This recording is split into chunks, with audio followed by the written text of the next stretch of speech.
Welcome back to the Marching to Madness College Basketball Podcast with our first-time guest, new South Florida Bulls head coach Amir Abdur-Rahim. He joins Marching to Madness after leading the Kennesaw State Owls to the NCAA Tournament and the Atlantic Sun Championship in a regular season, plus the ASUN Tournament. Coach, welcome.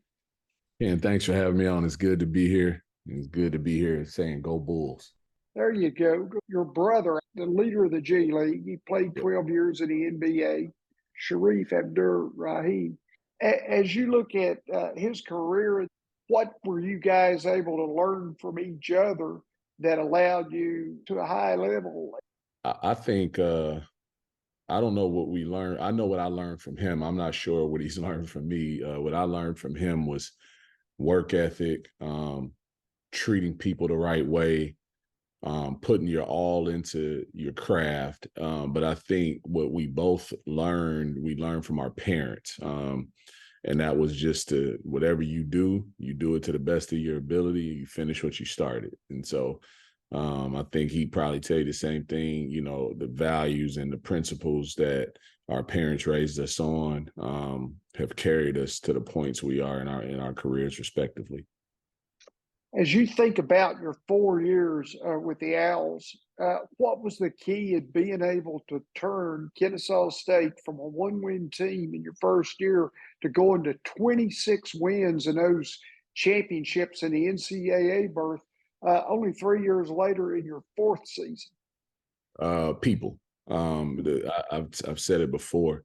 The thing that we were able to do, we had really good staff consistency from the staff that I hired. When I first got there, we only had one guy take another opportunity, which he needed to take, I think. But I had Ben Fletcher, I had Persian Williams, and Griffin McComb with me for all 4 years. After our second year, we added actually one of my college assistant coaches, William Small, from he had just left Iowa State, working with another one of my college assistant coaches, Steve Prone. So we had really good staff consistency. But then the other thing we had in those 4 years, we had really good player retention. Of our core guys that, we recruited, we didn't lose any of them to the transfer portal. We lost a few, that, was just probably the right decision for, them to look for other opportunities. But as far as, Terrell Burden, who was one of my first recruits, Armani Harris, and then we signed the 62nd best recruiting class in the country in 20 with Chris Youngblood, Brandon Stroud, Kason Jennings, Cole LaRue, Alex Peterson, and Spencer Rogers. We didn't lose any of those guys over those 4 years. And that was a big deal because we got to a point where we knew each other. They knew me, I knew them, and we were able to really build and get better every year. Played for Billy Kennedy, Southeastern Louisiana, and you coached under him at Texas A&M. What influence did he have as your head coach and as a person? Yeah, no, he had a ton of influence just because, when you're building a program, you need to know what it looks like to build it. And watching him build as a player, watching him build Southeastern Louisiana from where it was to where we were able to get to my senior year or my first year with him. I think we won 7 games. My senior year, we won 20, and we shared the regular season championship.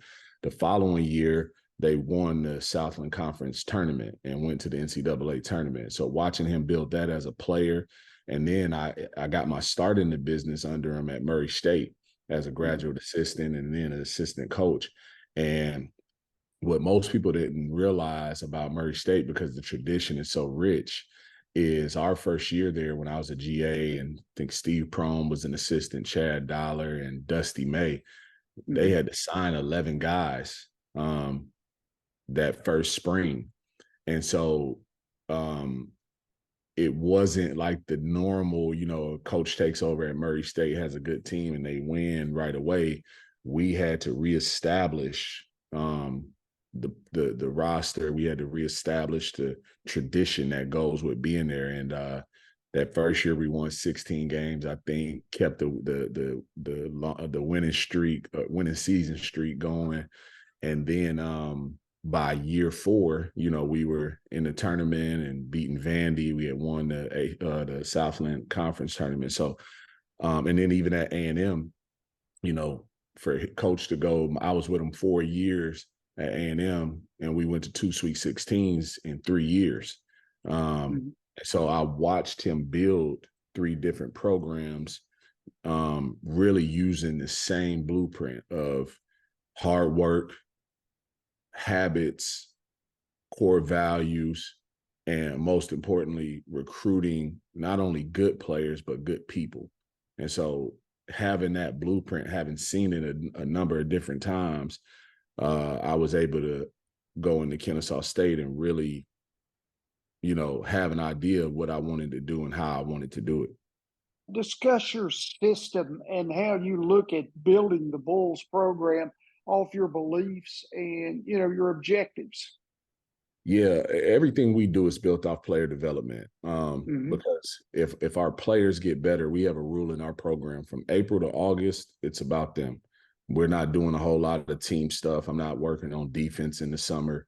We're literally in the gym grinding, working on improving our shooting, our ability to drive and dribble the ball, our passing, our communication, things like that. And because personnel is going to change, but if you can pass, shoot, and dribble, regardless of whatever I want to run, we're going to be able to execute, what we run, because we're skilled and, we've developed them as players first. Selton Miguel and Sam Hines, they're your 2, probably you could say, key returnees. How do you see these 2 players being leaders for you? Well, that's not a hard question, but it's a probably unfair question for those guys because we're in the process of getting to know each other. And it's my responsibility to build that trust with them, to where they trust me. So when I ask them to do certain things, they do them, and not question, if this is the right thing to do. I think one of the best things that we've been able to do so far at South Florida that I didn't have the luxury of at Kennesaw is, we brought 3 guys with us from Kennesaw, guys that know me and know what I'm about, and they'll be able to help Selton, Sam, and Corey with the curve of getting to know me, learning the things that I want to do. And so that will be one of the things I think that will be a positive, because now these guys don't have to guess, and it's not a lot of back and forth or, butting heads on certain things. So, I look forward to, I think all 3 of those guys are going to give us an opportunity to have depth. Selton is talented as they come. Sam is tough as they come. And Corey, people forget, was a former top 100 guy, and it hadn't quite gone the way he's wanted it, or maybe people thought it would go. But, as he gets in better shape, I think, his skill set will allow us to add depth, to our front court. Chris Youngblood and Brandon Stroud, you mentioned already. Now, they joined you from Kennesaw State. Youngblood was your leading scorer last season, and Stroud was your leading rebounder and a solid shooter. Yep. Yeah, I mean, you're talking about 2 guys. Chris was first team All-A Sun. Brandon Stroud was Defensive Player of the Year. And these are guys that, they were babies when we first got them, and they've grown up and, become men. And so I don't expect to see any drop off in how they approach their day, so on and so forth, because, now they know it's about work. They know it's about everyday habits. These are things that we've driven home and then just ingrained in them every day. Now, as you put the roster together, are you looking to have solid 3-point attack as a key part of your offense? Last year, Kennesaw State shot 36.5% from beyond the 3-point line. Yeah, that's just, it's part of our style of play. But I Cool. think it's the game, and how the game has evolved. We play four guards in our system, and we would love at some point we'll have five guys on the court that can catch and shoot from three. But in our four guard system, our ability to shoot the ball, is going to really tell the story of how many paint touches we can get, how many, baskets we can score around the basket. Because again, if you have guys that can really catch and shoot and efficiently catch and shoot, it's hard to double the post. It's hard to really help on drives. And so it's going to be about our guys making the right play each and every time. Now, your team averaged 14.3 assists per game last season with the Owls. Talk about the way to have players to be able to set each other up. Is the drive one of your key ways, or can you share with us a little bit of your tendencies as a coach in doing Well, that? well, it's more like you'll hear me talk about having good ball energy. Mm-hmm. The Spurs have like it's a highlight, but it's on YouTube and it's called A Beautiful Game. And Mm-hmm. it's just whether it's a drive or, a post touch where, when the ball moves and you got an opportunity to make an extra pass, giving up a good shot for a great shot. And so, yeah, we it'll be the drive some, it'll be post touches, it'll be just us setting screens, getting each other open. But when we have the opportunity to make the extra pass and give up a good shot for a great shot, that's what we want to be about. We want to be unselfish, you know, because, people don't remember this. Some people do, but, we want to have balance and we want to have depth in our scoring.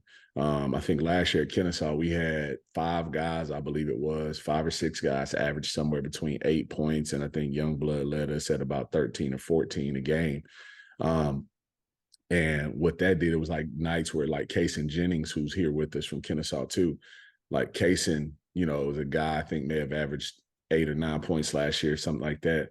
But it'd be nights he'd go get 19, 20 points, because everybody was so keyed in on Youngblood or Burden or Damon Robinson that Kaysen, would benefit from the attention that they got.